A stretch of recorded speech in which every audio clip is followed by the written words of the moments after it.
Hi. Uh, Today I thought I'll discuss with all of you uh, one confusion which is very common in people's mind, the difference between mindfulness and meditation. Uh, some people ask me this question a few days back that what is the difference between mindfulness and meditation? And many times people use these words uh, quite confusingly. So I have noticed that this confusion arises from these Western self-help books or the people who are influenced by some of these so-called fancy terms.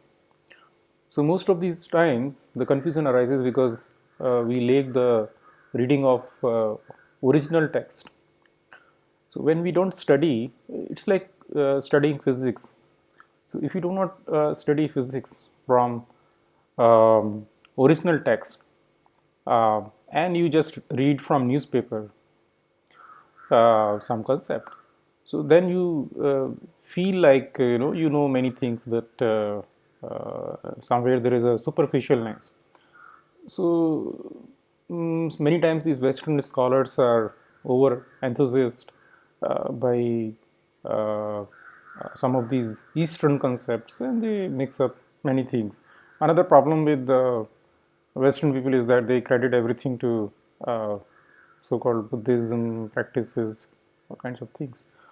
But if you ask any person uh, in Indian subcontinent, a person who has read original text like Patanjali Yoga Sutra, Bhagavad Gita, and many other uh, texts belonging to six philosophies of Hinduism, they will tell you that this knowledge came from a series of sages. Okay, so Buddha was one of the enlightened person who never said that I am the first one. He said politely that uh, before me there were several Buddhas, and after me there will be several Buddhas, and I am just discovering the knowledge which was lost. Lord Krishna said in Bhagavad Gita the same thing, that in fourth chapter, that this Bhagavad Gita, the knowledge which is there, I'm telling this thing, this knowledge in Kurukshetra, in the war of Mahabharata. But the same knowledge in various forms were also told in past many times. So whenever there is a decline of dharma, so this knowledge is told, retold in many different ways. So the root is much older. What we see is the branches, and we hang on to one branch, and then that's a problem. We don't go to the roots. Anyway, coming back to the subject, mindfulness and meditation. So mindfulness is simple, it is external process, and meditation is internal process. So when you take senses inwardly, then you call it mindfulness, meditation. So in meditation, uh, you are not accumulating new data. So your processor is not accumulating new data from the five senses. You're not paying attention to the smell or taste, or paying attention to some unique sounds surrounding you, and your eyes are anyway closed. So you pick up any internal object, whether it is tip of your nose, as mentioned by Lord Krishna in Bhagavad Gita 6th chapter, or in the same chapter, Lord Krishna says that between the eyebrows, that's called meditation. You don't need any other methodology. So once you fix the attention on any of these 2 points, so you are looking at the processor. You get time because no new data is flowing. It is like a flooded motor which is pumping all the time water. Once you want to repair it, you have to stop the flow of the water. So it's like that. So you want to check your processor. So how can you check the processor once you, if you have to stop the flow of new information, then only you can see this processor, how the knowledge information is processed in your brain. So that is meditation. Now mindfulness is when you take all these senses and use them for one activity. So most of the time these activities in the materialistic world. For example, you're cooking. Cooking is a process where all your five senses are involved. For example, when you're studying, all your five senses are not involved. You don't need to smell or taste the books. You can smell the books, but nowadays we use laptops, so there is no smell coming from laptop. So, so when you do the cooking, so nice aroma comes from the food. You look at the different colors of vegetables, vapors coming out of the food, the sound of chilies popping, and different activities happening in the cooking pot. You pay attention to that, and then you finally taste it. So so when you do this process, so you are completely into that. You are not doing any other activity. So you're giving 100% to one activity. So when you say that I'm giving 100% to one activity, that means all your five senses, including the five processor, is right there. Then you become probably inventor. You look at the subtle processes in cooking. Wow, that can happen. This can happen. Oh, I can do something like this. So new inventions come in the in any act when you are completely submerged into that activity.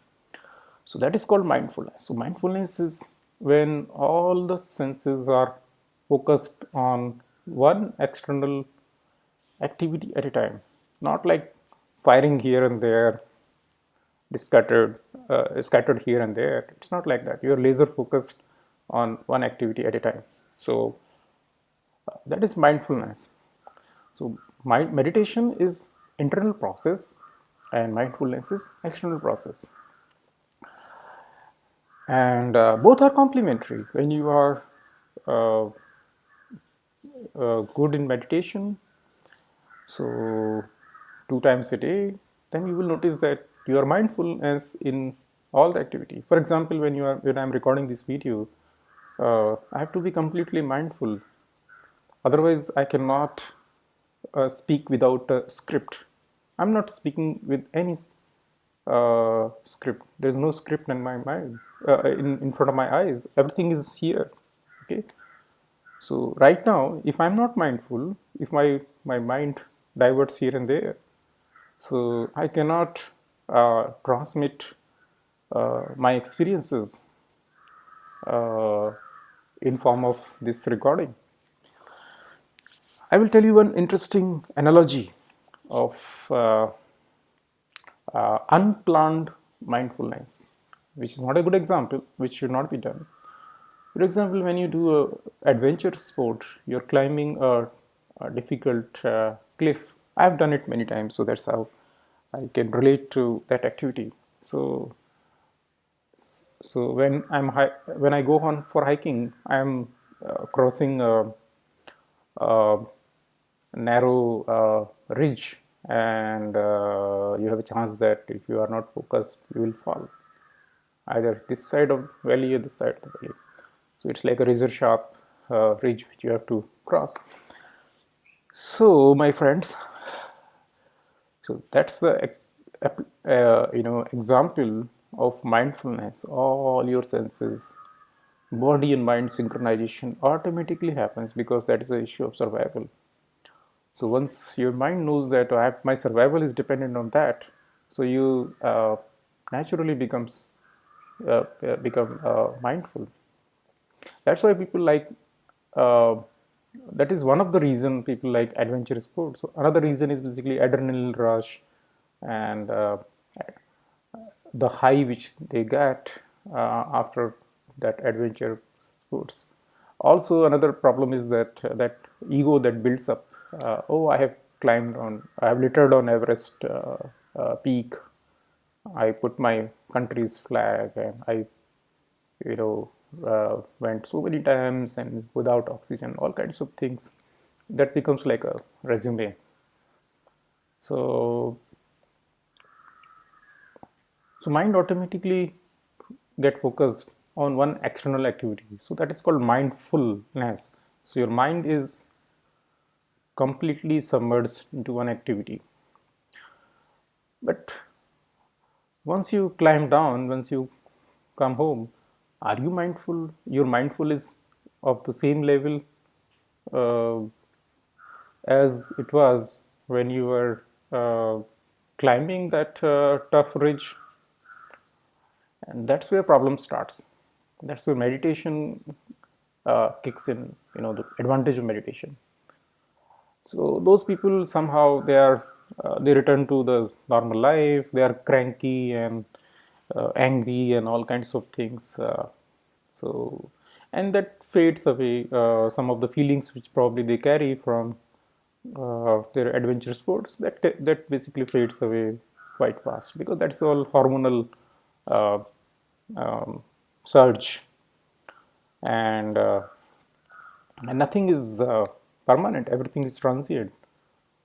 So mindfulness is a practice which is day-to-day practice. It has to be a part of every moment, every activity. When you brush the teeth, or when you watch television, or when you do some sports, or you are cleaning the lawn, or you are running, or even listening music, listening finer notes, or you are preparing PowerPoint, or you are submerged into some deep uh, ideas of physics. So whatever it may be, or you are looking under the microscope, electron microscope, or you are doing some experiments in the laboratory, which I do quite a lot. So if I'm not mindful, then I can't uh, produce quality results. So so that's where this confusion starts. So if I'm academically successful, scientifically successful, of course I need quite a big amount of focus, but that is focus in the external world. And not it's not like that all the successful scientists, they are uh, cool and calm. Many of them, you will find that they're quite troubled in their mind, because the meditation part is missing. They are not checking the processor. So they are, I'm submerged into some extent because I like that activity. If I don't like, I'm not mindful there.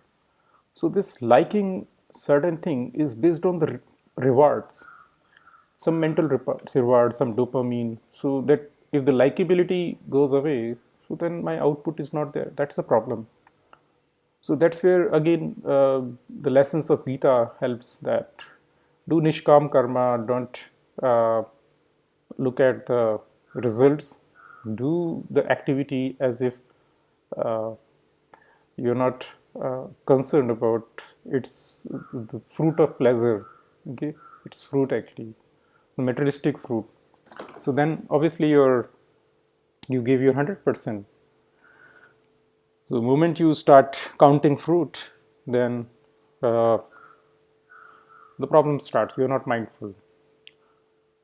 So I hope this question is somewhere addressed. So if you have any suggestions, please write in the comment box. I hope you like this gupshup. Thank you very much. And today is the day of Guru Purnima, the full moon night, which is very uh, auspicious in India, Nepal, Sri Lanka, and surrounding countries. So my best wishes on Guru Purnima.